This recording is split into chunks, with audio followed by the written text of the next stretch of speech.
Hi hello ನಮಸ್ಕಾರ ಸ್ನೇಹಿತರೆ. ಕೊನೆಗೂ ಕೂಡ ಇಲ್ಲಿ ಝಾನ್ಸಿ ಎಲ್ಲ ನೆನಪಾಗಿದ್ದ ತಡ ರಾಘು ಮನೆಗೆ ಜಬರ್ದಸ್ತ್ ಎಂಟ್ರಿ ಕೊಡೋದ್ರ ಮುಖಾಂತರ ಅನಿತಾಗೆ ಬೆಂಡತಿ ಬೆವರಿಳಿಸೋದ್ರ ಜೊತೆಗೆ ಕತೆಗೆ ಅಂತಿಮ ವಿದಾಯ ಸಿಗ್ತದೆ. ಹಾಗಿದ್ರೆ ಇನ್ನೇನು ಕ್ಲೈಮ್ಯಾಕ್ಸ್ ಹಂತದಲ್ಲಿರ್ತಕ್ಕಂಥ ಈ ಒಂದು ಸೀರಿಯಲ್ನ ಅದ್ಭುತ ಕ್ಲೈಮ್ಯಾಕ್ಸ್ ಏನಿರಬಹುದು, ಏನಾಯಿತು, ಏನು ಕಥೆ, ಇದು ಎಲ್ಲವನ್ನ ಕೂಡ ತಿಳ್ಕೋಬೇಕು ಅಂದರೆ ಈಗಲೇ ನಮ್ಮ ಈ ಚಾನಲ್ನ ಸಬ್ಸ್ಕ್ರೈಬ್ ಮಾಡಿ. ಹಾಗೆ ಈ ಒಂದು ವಿಡಿಯೋವನ್ನು ಪೂರ್ತಿಯಾಗಿ ನೋಡೋದನ್ನು ಯಾವುದೇ ಕಾರಣಕ್ಕೂ ಕೂಡ ಮರಿಬೇಡಿ. ಅಲ್ಲಿ ಝಾನ್ಸಿ ತುಳಸಿಗೆ ಬೆಂಡತೆ ತುಳಸಿ ಮತ್ತು ಪ್ರಣವ್ ಇಬ್ಬರನ್ನ ಕೂಡ ಜೈಲಿಗೆ ಕಳಿಸುತ್ತಾಯಿತು. ಇನ್ನೇನು ಅಮ್ಮನ ಜೊತೆ ಖುಷಿಯಾಗಿರಬೇಕು ಅಂತ ಹೇಳಿ ಝಾನ್ಸಿಗೂ ಕೂಡ ಅನಿಸ್ತು. ಬಟ್ ಏನು ಮಾಡೋದು, ರಾಘು ಮನೆಗೆ ತಾನು ಹೋಗಲೇಬೇಕು ಅಂತ ನಿರ್ಧಾರ ಮಾಡ್ತಾಳೆ. ಅಮ್ಮನನ್ನ ತಾತನ ಜೊತೆ ಬಿಟ್ಟು ಈ ಕಡೆ ಝಾನ್ಸಿ ಗಂಡನ ಮನೆಗೆ ಹೊರಟಿದ್ದಾಳೆ. ಈ ಕಡೆ ತಾತ ಅಂತೂ ಈಗ ಮನಸ್ಸಿಗೆ ಏನೋ ಒಂದು ರೀತಿ ನಿರಾಳ ಅಂತ ಅನ್ನಿಸ್ತದ. ಇಷ್ಟು ದಿನ ಏನೋ ಒಂದು ರೀತಿ ಬದುಕ್ತಿದ್ದೆ, ಕತ್ತಲಲ್ಲಿದ್ದೆ ಅಂತ ಅನ್ನಿಸ್ತಿತ್ತು, ಹಿರಿಸು ಮುರ್ಸಾಗಿತ್ತು. ಆದರೆ ಇವತ್ತು ನೆಮ್ಮದಿಯಿಂದ ನಾನು ಉಸಿರಾಡಬಹುದು ಅಂತ ಹೇಳಿ ಸಂಪತ್ ಕುಮಾರ್ ಹೇಳ್ತಾರೆ.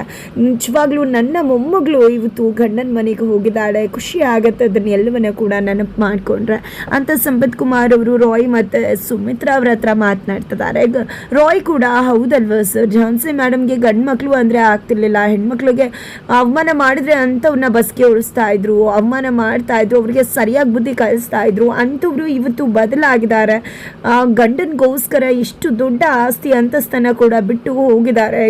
ಕೆಲಸಕ್ಕೆ ಪ್ರತಿ ಕೆಲಸಕ್ಕೂ ಕೂಡ ಈ ಕಡೆ ಕೈಗೊಂದಾಳು ಆ ಕಡೆ ಕೈಗೊಂದಾಳು ಅಂತ ಅನ್ಕೊಂಡಿದ್ದಂಥ ಝಾನ್ಸಿ ಮೇಡಮ್ ಇವತ್ತು ಎಲ್ಲ ಆಸ್ತಿ ತೊರೆದು ಅವರ ಗಂಡ ಬೇಕು ಅಂತ ಗಂಡನ ಮನೆಗೆ ಹೋಗಿದ್ದಾರೆ. ನಿಜಕ್ಕೂ ಝಾನ್ಸಿ ಮೇಡಮ್ನ ನೋಡಿದ್ರೆ ತುಂಬ ಖುಷಿ ಆಗತ್ತೆ ಅಂತ ಹೇಳಿ ರಾಯ್ ಹೇಳ್ತಿದ್ದಾರೆ. ಹೌದು ರಾಯ್, ನಿಜಕ್ಕೂ ಮನುಷ್ಯ ದುಡ್ಡು ಹಣ ಅಂತಸ್ತು ಅನ್ನೋ ಒಂದು ಬಯಕೆಯಿಂದ ತನ್ನ ನೆಮ್ಮದಿಯನ್ನು ಕಿತ್ಕೂತಿದ್ದಾನೆ. ಮನುಷ್ಯರ ನಾಲ್ಕಿ ರುಚಿಗೆ ಒಟ್ಟಿಗೆ ಬೆರೆಯೋಕೆ ಆಗದಿರೋಷ್ಟು ಊಟ ಮಾಡ್ತಾನೆ, ಅದು ಅಜೀರ್ಣ ಆಗತ್ತೆ. ಅದೇ ರೀತಿಯಾಗಿ ಆಸ್ತಿ ಕೂಡ ಅಷ್ಟೇನ. ಇಂಥ ಒಂದು ಆಸ್ತಿಯಿಂದಾಗಿ ಅವನ ನೆಮ್ಮದಿನ ಹಾಳಾಗ್ತದೆ. ಆದರೆ ಅಂಥ ಆಸ್ತಿ ಎಷ್ಟು ಬೇಕು ಅಷ್ಟಿದ್ದು ತನ್ನ ಬದುಕನ್ನು ಒಂದು ಸುಲಲಿತವಾಗಿ ಮಾಡಿಕೊಂಡು ತನ್ನ ಬದುಕನ್ನು ಬದುಕಕ್ಕೆ ಹೋಗಿರ್ತಕ್ಕಂಥ ನನ್ನ ಮೊಮ್ಮಗಳನ್ನ ನೆನೆಸ್ಕೊಂಡ್ರೆ ತುಂಬ ಅಂದರೆ ತುಂಬ ಖುಷಿ ಆಗತ್ತೆ.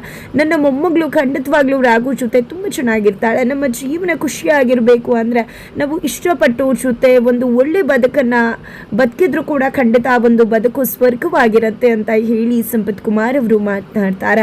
ಇತ್ತ ಕಡೆ ಅನಿತಾ ಫ್ಯಾಮಿಲಿ ಎಲ್ಲರೂ ಕೂಡ ಪಲ್ಲವಿ ಮನೆಗೆ ಬಂದಿದ್ದಾರೆ. ಈ ಕಡೆ ಮನೆಗೆ ಬರ್ತದಾಗೆ ಅವ್ರು ಎಲ್ಲರನ್ನ ಕೂಡ ತುಂಬಾ ಪ್ರೀತಿಯಿಂದಾನೆ ಸ್ವಾಗತಿಸ್ತಾರೆ ಇಲ್ಲಿ ರಾಘು ಮನೆಯವರು. ಬಟ್ ರಾಘು ಇಲ್ಲ, ರಾಘು ಸೇಟು ಹತ್ರ ಹೋಗಿದೆ. ಅನಿತಾ ಬಂಡವಾಳವನ್ನ ಬಿಚ್ಚಿಟ್ಟು ಆ ಒಂದು ಸೇಟುಗೆ ಹಿಗ್ಗಾಮುಗ ಬಾರಿಸಿದ್ದೆ ನಿಜವಾದ ಒಡವೆಗಳನ್ನ ತಗೊಂಡು ಅಲ್ಲಿಂದ ಹೊರಟು ಮನೆಗೆ ಬರ್ತಿದ್ದಾರೆ.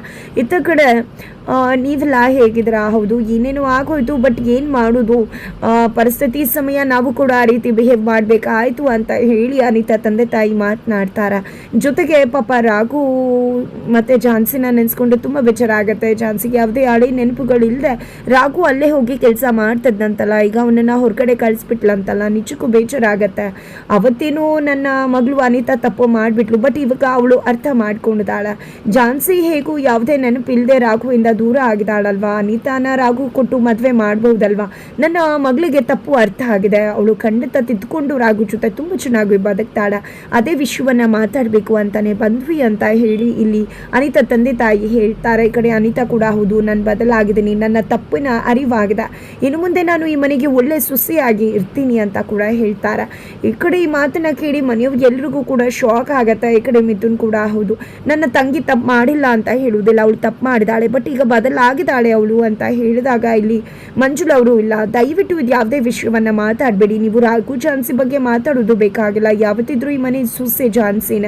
ರಾಘು ಅನಿತಾ ಮದುವೆ ಖಂಡಿತ ದೂರವಾದ ಮಾತು, ದಯವಿಟ್ಟು ಇಲ್ಲಿ ನನ್ನ ಮಗಳ ಒಂದು ಸಂಸಾರ ಸರಿ ಹೋಗಬೇಕಾಗಿದೆ, ಆ ವಿಷಯ ಮಾತನಾಡೋಣ, ಖಂಡಿತವಾಗ್ಲೂ ಒಡವೆ ವಿಷಯ ಮಾತಾಡಿ ಕೇಳ್ತೀವಿ ಅಂತ ಮಂಜುಳಾ ಅವರು ಹೇಳ್ತಾರೆ. ಅದು ಹಾಗಲ್ಲ ಮಂಜುಳಾ ಅವರೇ, ಇಲ್ಲಿ ಅನಿತಾ ಮತ್ತು ರಾಘು ಮದುವೆ ಮಾಡಿಸಿದ್ರೆ ಎಲ್ಲ ಪರಿಸ್ಥಿತಿ ಕೂಡ ಸರಿ ಹೋಗುತ್ತೆ ಅಂತ ಹೇಳ್ತಿದ್ದೀವಿ ಅಂತ ಅನಿತಾ ತಂದೆ ತಾಯಿ ಹೇಳಿದಾಗ ಬೇಡ ಬೇಡ, ನಾವು ಒಡವೆಯಿಂದಾಗಿ ಈ ರೀತಿ ಆಗಿದೆ ಅಲ್ವಾ, ಒಡವೆ ಒಡವೆಗಳನ್ನೇ ಕೊಟ್ಟು ಎಲ್ಲ ಸಂಬಂಧನ ಕೂಡ ಸರಿಪಡಿಸ್ಕೋತೀವಿ. ಜೊತೆಗೆ ಆ ರೀತಿ ಇದ್ದಿದ್ರೆ ನನ್ನ ಅಳಿಯ ಕೊಟ್ಟಂಥ ದುಡ್ಡನ್ನೇ ನಿಮಗೆ ಕೊಟ್ಟು ನಾವು ನಾಟಕ ಮಾಡಬಹುದಿತ್ತು. ಬಟ್ ನಮ್ಗೆ ಅದರ ಅವಶ್ಯಕತೆ ಇಲ್ಲ. ನಮ್ಮ ಸ್ವಾಭಿಮಾನ ಜೊತೆಗೆ ನಮ್ಮ ರಾಘು ಕೂಡ ಅದಕ್ಕೆ ಒಪ್ಕೊಳ್ಳಿಲ್ಲ ಅಂತ ಹೇಳಿ ಮಂಜುಳ್ ಅವರು ಹೇಳ್ತಾರೆ. ಆಗ ಇಲ್ಲಿ ಅನಿತಾ ರೊಚ್ಚಿಗೆ ಹೇಳ್ತಾರೆ, ಏನಣ್ಣ ನೀನು ನನ್ನನ್ನು ಬಿಟ್ಟು ನಿನ್ನ ಸಂಸಾರ ಸರಿಪಡಿಸ್ಕೊಳ್ಳೋಕೆ ಹೋಗಿದ್ಯಾ? ನೀನು ಮಾಡ್ತಿರೋದು ಸರಿನಾ? ಹಾಗಿದ್ರೆ ನಿನಗೆ ನನಗಿಂತ ನಿನ್ನ ಬದುಕೆ ಜಾಸ್ತಿ ಆಗೋಯ್ತಲ್ವಾ ಅಂದಾಗ, ಹೌದು ನಾನೇನು ಮಾಡೋಕ್ಕಾಗತ್ತೆ, ನೀನು ಮಾಡ್ಕೊಂಡಿದ್ದೆ ಎಡ್ವರ್ಟಿಂದ ಇಷ್ಟೆಲ್ಲ ಫೇಸ್ ಮಾಡಬೇಕಾಗಿದೆ. ಹಾಗಂತ ನನ್ನ ಸಂಸಾರ ನಾನು ಹಾಳು ಮಾಡ್ಕೊಳ್ಳ ಖಂಡಿತ ಇಲ್ಲ. ಯಾವುದೇ ಕಾರಣಕ್ಕೂ ನನ್ನ ಸಂಸಾರವನ್ನು ಹಾಳು ಮಾಡೋದಕ್ಕೆ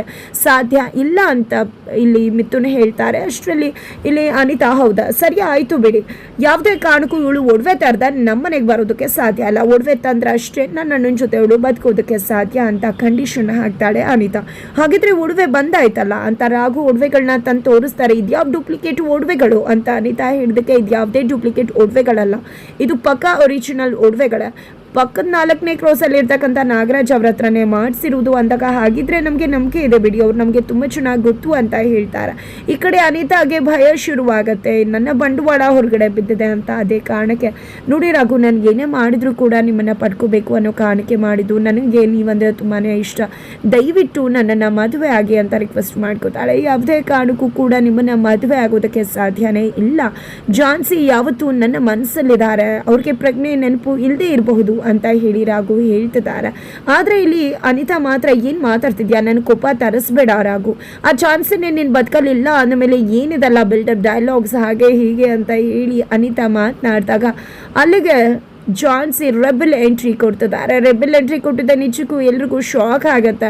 ನನ್ನ ಗಂಡ ನಾನು ಬರೋಕ್ಕೂ ಮುನ್ನನೇ ಎಲ್ಲನೂ ಕೂಡ ಮಾತಾಡಿದ್ದಾರೆ, ಇನ್ನು ನಾನು ಬಂದು ಏನು ಮಾತಾಡ್ತೀನಿ ಅಂತ ನಿನ್ಗೆ ಗೊತ್ತಿರಬೇಕು ಅಲ್ವಾ ಅನಿತಾ, ಸುಮ್ಮನೆ ನನ್ನ ಗಂಡನ ಬದುಕಿಂದ ದೂರ ಹೋಗ್ಬಿಡು. ನೀನು ನನ್ನ ಬದುಕಿಗೆ ಬಂದ ಮೇಲೆ ನಮ್ಮ ಬದುಕಲ್ಲಿ ಸಾಕಷ್ಟು ತೊಂದರೆಗಳು ಆಗ್ಬಿಟ್ಟಿದೆ, ಆದರೆ ನಿನ್ನ ಬದುಕಿಗೆ ನನ್ನ ಗಂಡ ಬಂದಮೇಲೆ ನಿನಗೆಲ್ಲ ಒಳ್ಳೆಯದೇ ಆಗಿದೆ, ಸುಮ್ಮನೆ ನೀನು ಮದುವೆ ಆಗಿ ಸುಮ್ಮನೆ ಹೋಗ್ತಾ ಇರು ಅಂತ ಹೇಳಿ ಜಾನ್ಸಿ ಹೇಳಿದ್ರೆ ಇಲ್ಲಿ ಅನಿತಾ ಕೇಳಿಸ್ಕೊಡೋದೇ ಇಲ್ಲ. ಆದರೆ ಇಲ್ಲಿ ಮಿಥುನ್ ಮಾತ್ರ, ನನ್ನ ಹೆಂಡತಿನ ಬಿಡೋಕ್ಕಾಗೋದಿಲ್ಲ ನಿನಗೋಸ್ಕರ, ನೀನು ಮದುವೆ ಆಗಿ ನಿನ್ನ ಗಂಡನ ಮನೆಗೆ ಹೋಗ್ಬೋದು, ಇಲ್ಲಾಂದರೆ ನನ್ನ ಹೆಂಡತಿ ಕರ್ಕೊಂಡು ನಾನು ಬೇರೆ ಮನೆಗೆ ಹೋಗಬೇಕಾಗತ್ತೆ ಅಂತ ತಿಳಿಸ್ತಾರೆ. ಇತ್ತ ಕಡೆ ತಂದೆ ಕೂಡ ಮಿಥುನ್ಗೆ ಸಪೋರ್ಟ್ ಮಾಡ್ತಾರೆ. ಇಲ್ಲಿ ರಾಘು, ದಯವಿಟ್ಟು ನೀವು ಒಪ್ಕೊಳ್ಳಿ, ನಮ್ಮ ಪಲ್ಲವಿ ಹಾಗೆ ಮಿಥುನ್ ಜೊತೆಯಾಗಿ ಬದುಕೋದಕ್ಕೆ ಅವಕಾಶ ಮಾಡಿಕೊಡಿ, ನೀವು ಎಲ್ಲರೂ ಕೂಡ ಒಂದಾಗಿ ಬದುಕಬೇಕು ಅನ್ನೋದೇ ನಮ್ಮ ಆಸೆ, ಈ ರೀತಿ ದೂರ ಹೋಗಬೇಕು ಅನ್ನೋದಲ್ಲ ಅಂತ ಕೂಡ ರಾಘು ಹೇಳ್ತಾರೆ. ಈ ಕಡೆ ಝಾನ್ಸಿ ಕೂಡ ಅನಿತಾಗೆ ಬೆಂಡೆತ್ತಾಳೆ. ಆದರೂ ಕೂಡ ಇಲ್ಲಿ ಅನಿತಾ ಬಗ್ಗೋದೇ ಇಲ್ಲ, ನೀವು ನೆಮ್ಮದಿಯಾಗಿರೋದಕ್ಕೆ ನಾನು ಬಿಡೋದೇ ಇಲ್ಲ ಅಂತ ಹೇಳಿದಾಗ, ನೀನು ನೆಮ್ಮದಿ ಆಗಿದೆಯಾ ಅವತ್ತಿಂದ? ಯಾವುದೇ ಕಾರಣಕ್ಕೂ ನೆಮ್ಮದಿನೇ ಇಲ್ಲ ಅಲ್ವಾ? ನೆಮ್ಮದಿಯಾಗಿ ಮಲಗಲಿಕ್ಕಾಗಿದೆಯಾ ನಿನ್ನಿಂದ? ಸಾಧ್ಯ ಇಲ್ಲ ತಾನೆ, ಇಂಥದ್ದೆಲ್ಲ ಬೇಕಾ ನಿನಗೆ ಬದುಕು ಅಂತ ಹೇಳಿ ಝಾನ್ಸಿ ಅರ್ಥ ಮಾಡಿಸ್ತಿದ್ದಾಳೆ. ಜೊತೆಗೆ ಎಲ್ರಿಗೂ ಶಾಕ್ ಆಗುತ್ತೆ ಝಾನ್ಸಿ ಬಂದಲ್ಲ ಅಂತ. ಆಗ ಝಾನ್ಸಿ ನನಗೆಲ್ವೂ ಕೂಡ ನೆನಪು ಬಂದಿತ್ತು, ಬಟ್ ಆದರೂ ಕೆಲವೊಬ್ಬರು ಮುಖವಾಡ ಕಳಿಸ್ಬೇಕಿತ್ತು, ಅದಕ್ಕೋಸ್ಕರ ನಾಟಕ ಮಾಡಿದೆ ಅಷ್ಟೇ ಅಂತ ಹೇಳ್ತಾರೆ. ರಾಘುಗಂತೂ ಫುಲ್ ಖುಷಿ ಆಗಿಬಿಡುತ್ತೆ, ತನ್ನ ಝಾನ್ಸಿ ಮತ್ತೆ ತನ್ನ ಬದುಕಿಗೆ ವಾಪಸ್ ಬಂದರು ಅಂತ. ಬಟ್ ಇಲ್ಲಿ ಅನಿತಾ ಮಾತ್ರ ಪಟ್ಟಿಟ್ಕೊಂಡೆ ಕೂತ್ಕೊಂಡಿದ್ದಾಗ, ಹಾಗಿದ್ರೆ ನಿನ್ನ ಜೈಲಿಗೆ ಕಳಿಸ್ಬೇಕಾಗತ್ತೆ ಒಂದು ಒಡವೆಗಳನ್ನ ಚೇಂಜ್ ಮಾಡಿರೋ ಕಾರಣಕ್ಕೆ ಅಂತ ರಾಘು ಹೇಳಿದಾಗ, ಈ ಒಂದು ವಿಷಯವನ್ನ ಕೇಳಿದೆ ನಿಜಕ್ಕೂ ಮನೆಯವ್ರಿಗೆ ಶಾಕ್ ಆಗುತ್ತೆ. ಇಲ್ಲಿ ಅನಿತಾ, ಹೌದು ನಾನೇ ಮಾಡಿದ್ದು, ನಮ್ಮಮ್ಮನ ಪ್ರೊವೋಕ್ ಮಾಡಿ ಪಲ್ಲವಿನ ಮನೆಯಿಂದ ಕಳಿಸಿದ್ದು ನಾನೇ ಅಂತ ಹೇಳ್ತಿದ್ದಾಗೆ ಅಪ್ಪ ತೆರಿಗೆ ಬಿದ್ದಿದೆ. ಅನಿತಾ ಕಪ್ಪಾಳಕ್ಕೆ ಬಾರಿಸ್ತಾರೆ.